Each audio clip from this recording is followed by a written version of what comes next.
샬롬 유선생의 구속사 천국열차 유도순 목사님의 신구약 성경 파노라마를 낭독하는 시간입니다. 지금은 말라기서 파노라마 서론입니다. 요약 파노라마 주제는 의로운 해가 떠올라 치료하는 광선을 바라리니. 말라기서는 구약의 마지막 책으로 구약의 결론이자 동시에 구약과 신약을 연결시켜주는 교량 역할을 해줍니다. 말라기 선지자가 활동한 시대적인 배경은 니에미아서와 일치합니다. 그러니까 니에미아서는 구약의 마지막 시대요, 말라기 선지자는 구약의 마지막 외치는 자의 소리입니다. 말라기 이후 약 400년의 침묵 시대를 지나서 광야의 외치는 자의 소리가 들려왔는데 이 사람이 말라기 선지자가 보라, 여호와의 크고 두려운 날이 이르기 전에 내가 선지자 엘리야를 보내리니 한 4장 5절 세례 요한이었던 것입니다. 말라기가 선지자로 세움을 받은 것은 아브라함으로부터는 약 1600년, 출애굽으로부터는 약 1000년, 포로에서 귀환한 후로부터는 약 100년이 지난 시점입니다. 그동안 이스라엘은 많은 시련과 연단을 겪었습니다. 그러면 이때쯤에 이르러서는 구약교의 영성이 얼마만큼이나 정화가 되고 성숙하여졌는가? 그러나 말라기서에 나타난 실상은 어쩌면 사람이 이토록 거짓될 수가 있을까 하고 자괴감을 느끼게 합니다. 그 점이 너희 중에 성전문을 닫을 자가 있었으면 좋겠도다 하시는 1장 10절 말씀에 나타납니다. 그러면 구약교회가 타락했다는 구체적인 의미가 무엇인가? 만군의 여호와가 이르노라 너희가 눈먼 희생으로 드리는 것이 어찌 악하지 아니하며 저는 것 병든 것으로 드리는 것이 어찌 악하지 아니하냐. 1장 8절 라고 한 말씀이 드러납니다. 제사 제도를 명하신 의도가 어디에 있으며 죽임을 당하는 제물이 누구에 대한 그림자인가를 생각해 보시기 바랍니다. 그런데 저들이 눈멀고 다리가 부러지고 병든 것으로 드렸다는 것은 변명의 여지가 없는 메시아 언약, 즉 복음을 망각했다는 증거입니다. 이처럼 하나님과의 관계가 잘못되면 이웃과의 관계에도 불이하게 되는 것입니다. 이것이 말라기 시대의 타락상입니다. 바벨론에 의하여 예루살렘이 멸망을 당하고 성전이 불타버리고 백성들이 사로잡혀 가게 된 원인이 어디에 있었는가? 메시아 언약을 망각하고 우상을 숭배했기 때문입니다. 이런 비참한 징벌을 당하고 남은 자들만이 귀환한 지 불과 100년 후에 또다시 저들은 메시아 언약을 망각하고 만 것입니다. 이런 배은망덕함을 사사기에서도 대하게 되는데 그 세대 사람도 다 그 열저기로 돌아갔고 그 후에 일어난 다른 세대는 여호와를 알지 못하며 여호와께서 이스라엘을 위하여 행하신 일도 알지 못하였더라 합니다. 사사기 2장 10절. 이는 옛날 이야기가 아니라 현대교회의 경각심을 갖게 하는 우리들의 이야기입니다. 교회가 타락하게 되는 원인은 동서고금을 막론하고 예배가 타락하기 때문입니다. 그리고 예배가 타락했다는 것은 강단에서 선포되는 말씀이 타락했다는 뜻입니다. 그러므로 말씀이 바르게 선포되지 않는다면 너희는 이것이 여호와의 전이라 여호와의 전이라 여호와의 전이라 하는 거짓말을 믿지 말라 하신 대로 예레미야 7장 4절 아름다움에 극치할 솔로몬의 성전도 여호와의 전은 아니었던 것입니다. 즉 거짓 교회라는 말씀입니다.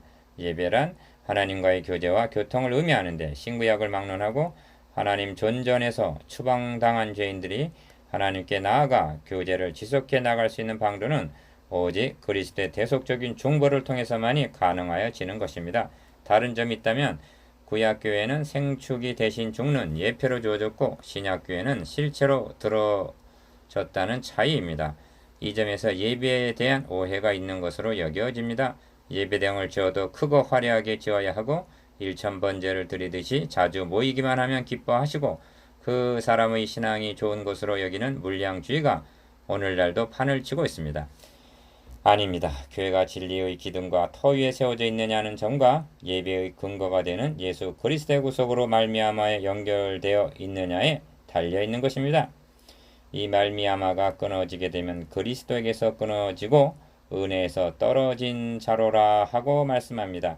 갈라디아서 5장 4절.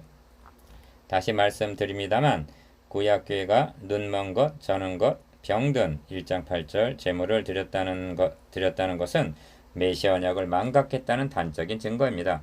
메시아 언약을 망각한 채 드려지는 제사는 우상 숭배나 다를 바가 없다고 단언합니다. 이사야 66장 3절 동일한 원리로 강단에서 복음이 사라져가고 있는 현대교회 예배는 곤고한 것과 가련한 것과 가난한 것과 눈먼 것과 벌거벗은 것을 알지 못하도다 한 계시록 3장 17절에 벌거벗고 드리는 예배와 같은 것입니다. 여기 중요한 요점이 있는데 이처럼 타락한 책임이 어디에 있는가 하는 점입니다. 먼저 예루살렘이 멸망한 책임입니다. 선지자로부터 제사장까지 다 거짓을 행함이라 그들이 내 백성의 상처를 심상히 고쳐주며 말하기를 평강하다 평강하다 한 지도자들에게 있다는 것입니다. 예레미야 6장 13절에서 14절 말라기 시대가 이처럼 타락하게 된 책임도 내 이름을 멸시하는 제사장들아 하고 1장 6절 2장 1절 예루살렘이 멸망할 당시와 동일하게 지도자들에게 있음을 지적하십니다. 좀 더 구체적으로 제사장들의 잘못이 어디에 있는가를 인식해야만 오늘의 잘못을 깨달을 수가 있습니다. 그 입에는 진리의 법이 있었고 2장 6절 대저 제사장의 입술은 지식을 지켜야 하겠고 2장 7절 라고 한 말씀에 나타납니다. 두 말씀을 합하면 제사장들이 진리를 지키지 못했다, 즉 메시아 언약을 지키지 못했다, 복음 진리를 보수하지 못했다는 뜻이 됩니다. 그러면 성령께서 말라기서를 기록해 하시고 후대에 전해주셔서 구약교회의 타락상을 고발하고 있는 의도가 무엇인가? 그것은 분명합니다. 각 시대마다 복음 진리를 보수하라는 경각심을 갖게 하기 위해서입니다. 이 거울에 비춰진 자신의 모습을 보게 하기 위해서입니다. 말라기서는 돌이키지 아니하면 두렵건대 내가 와서 저주로 그 땅을 칠까 하노라 하는 4장 6절 경고로 마치고 있습니다. 한국의 복음이 전해진 지 100여 년이 지난 오늘의 교회 실상은 어떠합니까? 강단에서 말씀이 바르게 선포되고 복음을 보수하고 있다고 자신있게 말할 수가 있단 말인가? 이런 배은망덕한 자들을 향해서 말라기서의 첫 말씀은 내가 너희를 사랑하였노라 하십니다. 1장 2절 그런데 저들은 주께서 어떻게 우리를 사랑하셨나이까? 1장 2절 즉 우리를 사랑하시는 것이 이 모양 이 꼴입니까? 하고 항변을 합니다. 무슨 뜻인가? 하나님의 사랑을 물질로 나타내 보여주기를 원하고 있는 것입니다. 에서는 야곱의 형이 아니냐 그러나 내가 야곱을 사랑하였다 하고 1장 2절 하반절 최대의 사랑이 택하시며 구속하여 주심임을 말씀하십니다. 그러면 하나님의 사랑을 어떻게 나타내셨는가? 성경은 말씀합니다. 하나님의 사랑이 우리에게 이렇게 나타난 바 되었으니 하나님이 자기의 독생자를 세상에 보내심은 저로 말미암아 우리를 살리려 하심이니라. 요한일서 4장 9절 하나님은 이 복음을 아브라함과 다윗에게 언약하시고 이를 이루어 나가고 계시는 중이십니다. 이를 잊지 않게 하시려고 구약교회는 제사 제도를 그림자로 주셨던 것입니다. 우리가 아직 죄인 되었을 때 그리스도께서 우리를 위하여 죽으심으로 하나님께서 우리에 대한 자기 사랑을 확증하셨느니라 하고 말씀합니다. 로마서 5장 8절 확증이란 확실히 증명하셨다는 뜻으로 이만하면 내가 너희를 얼마나 어디까지 사랑하는지 이제는 믿겠느냐 하시는 것입니다. 우리는 이미 확증하여 주신 이후 시대를 살아가고 있습니다. 하나님은 때 가운데 수컷이 있거늘 하십니다. 1장 14절 이스라엘은 목축업을 하는 자들입니다. 그러므로 수백 수천 마리 때 가운데서 고르고 골라서 흠없는 것으로 드려야만 했습니다. 왜냐하면 그 양은 흠이 없으신 하나님의 아들 그리스도의 예표이기 때문입니다. 저들은 고르고 골랐습니다. 그런데 눈멀고 다리 부러지고 병든 것, 즉 어차피 폐기 처분할 것을 골라서 이 일이 얼마나 귀찮은 일인가 하고 엎드려 코웃음 치면서 드렸다는 것입니다. 하나님은 말씀하십니다. 때 가운데 양 한 마리가 아까우면 그만두어라 하시고 하나님이 세상을 이처럼 사랑하사 독생자를 주셨으니 보라 세상 죄를 지고 가는 하나님의 어린 양이로다 하고 요한복음 3장 16절 1장 29절 자기 독생자를 대속제물로 내어주셨다는 것이 구약성경의 마지막 책인 말라기서와 신약성경의 첫 책인 복음서와의 연결점입니다. 그리스도께서 이 땅에 오시기 이전의 시대, 즉 복음의 빛이 밝히 드러나기 이전의 구약시대에는 복음의 빛이 언약, 예언, 예표 등으로 별빛같이 비치고 있던 밤이라 할 수가 있습니다. 그런데 말라기 선지자는 내 이름을 경외하는 너에게는 의로운 해가 떠올라서 치료하는 광선을 발하리니 하고 외칩니다. 4장 2절 그리고 그 의로운 해는 참빛 그 세상에 와서 각 사람에게 비치는 빛이 있었나니 하고 요한복음 1장 9절 언약하신 대로 오셔서 치료하는 광선을 바라고 있습니다. 누가복음에서도 이로써 돋는 해가 위로부터 우리에게 임하여 어둠과 죽음의 그늘에 앉은 자에게 비치고 하고 누가복음 1장 78절에서 79절 성취되었음을 증거하고 있습니다.